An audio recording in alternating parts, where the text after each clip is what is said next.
नमस्कार, मैं हूं मनोज मनु। आप देख रहे हैं इंडिया न्यूज। क्या दिल्ली में वीवीआईपी लोग भी सुरक्षित नहीं हैं? क्या दिल्ली का सबसे पॉश इलाके में भी अपराधियों का खौफ है? दरअसल ये सवाल इसलिए है क्योंकि दिल्ली की चाणक्यपुरी में चेन स्नैचिंग का एक मामला सामने आया। हैरानी की बात यह है कि चेन स्नैचिंग की यह वारदात संसद भवन से कुछ ही दूरी पर हुई है। महिला सांसद आर सुधा के साथ हुई है। दरअसल तमिलनाडु के मयिलातुर इलाके में सांसद एम सुधा 1 साल से तमिलनाडु भवन में रहती हैं। आज सुबह 6 बजे वो मॉर्निंग वॉक के लिए निकली थी और इसी दौरान सड़क पर बाइक सवार बदमाश ने उनकी सोने की चेन गले से खींची और फरार हो गए। सरेआम लूट की यह वारदात संसद में उठी। सवाल सुरक्षा पर उठने लगे। दिल्ली में आखिर कौन सुरक्षित है? एक रिपोर्ट देखिए।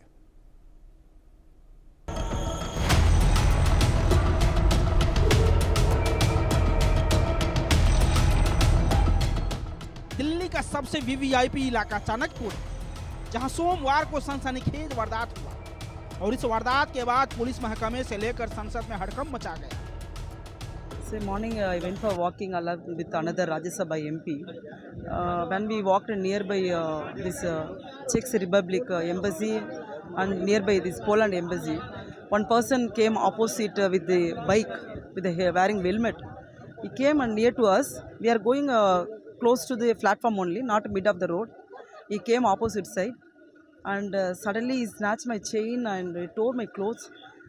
Before I realizing what is happening, he ran away. So I secured the clothes. I could not react anything. Then I started shouting. Everybody, all the people are there. Nobody is coming and rescue me.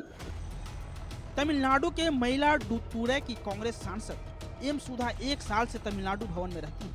आज सुबह 6 बजे वह morning walk के लिए निकली। इसी दौरान सड़क पर बाइक सवार बदमाश ने उनके सोने का चेन गले से खींचकर फरार हो गए। इस घटना के बाद तो हड़कंप मच गया। मामला संसद में भी उठा। कांग्रेस की लोकसभा सदस्य प्रियंका गांधी सुधा को लोकसभा स्पीकर के पास लेकर गई और मामले की शिकायत की। साथ ही आर सुधा ने खुद चेन स्नैचिंग और चोट के मुद्दे पर गृह मंत्री अमित शाह को पत्र लिखा।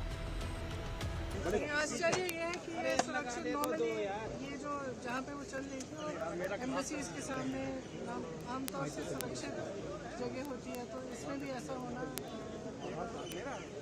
नई चीज़ है। उधर मामला संसद में पहुंचा तो दिल्ली पुलिस भी हरकत में आई। पुलिस ने मामला दर्ज कर लिया और जांच में जुट गई। दिल्ली पुलिस ने आरोपी को पकड़ने के लिए 10 से ज्यादा टीमें लगा दी। छानबीन के लिए सीसीटीवी कैमरे के अलावा डंप डेटा खंगाला जा रहा है। साथ ही चश्मदीदों से भी बात की जा रही है। पुलिस हरकत में तो आई, लेकिन सियासी गलियारे में यह मामला तूल पकड़ लिया।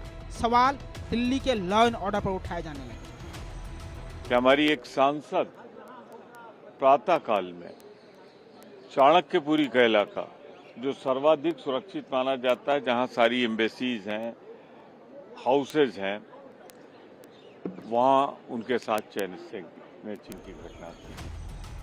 दरअसल अभी संसद में मानसून सत्र चल रहा है। इस दौरान लुटियंस जोन में सुरक्षा की सख्त व्यवस्था होती है और सख्त सुरक्षा में सांसद की चेन लूट जाए तो सवाल उठेंगे, उठ भी रहे हैं। Bureau report, India news. अब एक बार पूरा मामला आपको समझने की जरूरत है। आखिर मामला क्या है? 1 साल से तमिलनाडु भवन में एम सुधा, जो कि सांसद हैं, वो रह रही थी। सुबह मॉर्निंग वॉक के लिए 6 बजे वो निकली और हर रोज निकलती थी। अचानक से बाइक सवार बदमाश आए और उनके गले में पड़ी सोने की चेन को खींच लिया। स्नैचिंग के बाद बाइक सवार अपराधी फरार हो गए। एम सुधा सांसद खुद बता रही थी कि इस बीच वो जोर से चिल्लाई, उन्होंने शोर भी मचाया, लेकिन कोई नहीं आया। अब इस पूरे मामले में क्या हुआ?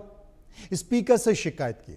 सांसद एम सुधा ने स्पीकर से शिकायत की। सांसद सुधा को लेकर प्रियंका गांधी सदन भी पहुंची।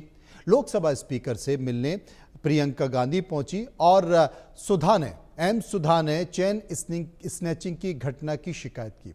लूट की वारदात पर गृह मंत्री को चिट्ठी भी लिखी गई है और इस चिट्ठी लिखने के बाद, इस घटना के बाद एक नए सिरे से बहस शुरू हो चुकी है।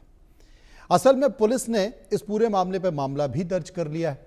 चैन स्नैचिंग का मामला पुलिस ने दर्ज कर लिया है। आरोपी के पकड़ने के लिए 10 टीमों का गठन भी किया गया है।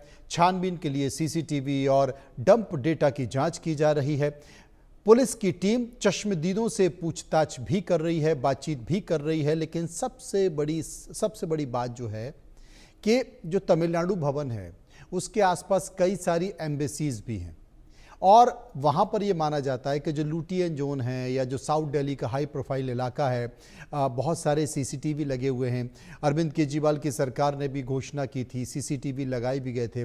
बावजूद इसके अपराधी अगर घूम रहे हैं, वो चैन स्नैचिंग कर रहे हैं, उस वीआईपी इलाके में चैन स्नैचिंग कर रहे हैं, तो आप कल्पना कीजिए कि क्या हो सकता है। आपने सुना होगा कि चैन स्नैचिंग, मनोहर केसरी हमारे साथ मौजूद हैं। मनोहर, अगर साउथ दिल्ली को छोड़ दिया जाए, लुटियन को छोड़ दिया जाए, तो आए दिन कई घटनाएं ऐसी आती हैं कि अचानक से जो धक धक गैंग, ठप ठप गैंग है, वो मोबाइल छीन कर चली जाती है, वो चैन स्नैचिंग करके चली जाती है। कई सारी घटनाएं आती हैं और पुलिस से पहले तो एफआईआर दर्ज करने में आनाकानी करती है और कर भी लेती है, तो उसके बाद कोई सुनवाई होती नहीं है। अब यह मामला एक सांसद के साथ हुआ है, हाई प्रोफाइल हुआ है, तमिलनाडु भवन है, पोलैंड एम्बेसी वहां पर मौजूद है, उसके बावजूद भी अपराधियों ने घटना को अंजाम दिया है। तो इसे लेकर क्या पुलिस के माथे पर शिकन है, पसीना है, या बस ऐसे ही चलने दो, भगवान भरोसे? देखिए मनोज जी, भगवान भरोसे है, क्योंकि अगर सांसद सुधा की बात माने तो उनका ये कहना था कि जब हम गेस्ट हाउस जब ये उनको हमने बोला, लेकिन उन्होंने कोई सुध नहीं, उन्होंने कहा कि थाने आइए और एफआईआर।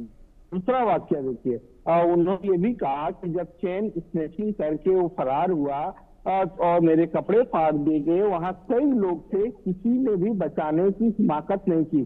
कोई भी लोग वहां पर सामने नहीं आए कि एक महिला के साथ स्नैचिंग हो जाती है। सांसद तो दूर की बात, सबसे पहले महिला है, तो महिला के साथ मॉर्निंग वॉक के दौरान इस तरह के स्नैचिंग की घटना होती है, वो चिल्लाती है और कोई सामने नहीं आता, जबकि सड़क पर कई लोग थे। तीसरी बात है, जब उन्होंने अपने ही एक सांसद को फोन करती है, मनिकम टैगोर को फोन किया, मनिकम टैगोर जब पुलिस भेजते हैं तब उस मामले पर संज्ञान लिया जाता है, तब जाकर के थाने में जाकर के एफआईआर दर्ज होती है। तो आप समझ सकते हैं सबसे सुरक्षित जोन है, मानसून सत्र चल रहा है और वहां से पास में ही प्रधानमंत्री का भी आवास है। तो आप समझ सकते हैं तमाम एम्बेसीज हैं, अशोका होटल है, तमिलनाडु भवन है, उसके बाद इस साइड डबूरी मार्ग है, चाणक्यपुरी है, तमाम सिक्योरिटी जोन का एरिया है। और ऐसी स्थिति में अगर इस तरह के चैन स्नैकिंग होते हैं, और सबसे बड़ी बात है कि हाई डिफेंसिव की जगह जगह सीसीटीवी कैमरे लगे हुए हैं, 12 घंटे बीत चुके हैं इस मामले को लेकर के, लेकिन अभी तक पुलिस को सुराग तक नहीं मिला हुआ है। और इस मामले को लेकर के गृह मंत्री अमित शाह से भी शिकायत की गई है। सांसद सुधा ने कहा भी है कि हमने मेल लिख करके शिकायत की है, लेकिन अभी तक कोई जवाब नहीं आया है। वहीं आज संसद में प्रियंका गांधी के साथ वो ओम बिरला के पास भी जाती है, वहां भी स्पीकर के साथ वो शिकायत करती है कि एक सांसद इस तरह से तो शुक्रिया करेंगे मनोहर केसरी का। मनोहर बता रहे हैं कि शिकायतें की गई हैं, लेकिन दिल्ली जो कि देश की राजधानी है, वहां पर अपराध को लेकर एक बड़ी अजीब स्थिति है और इस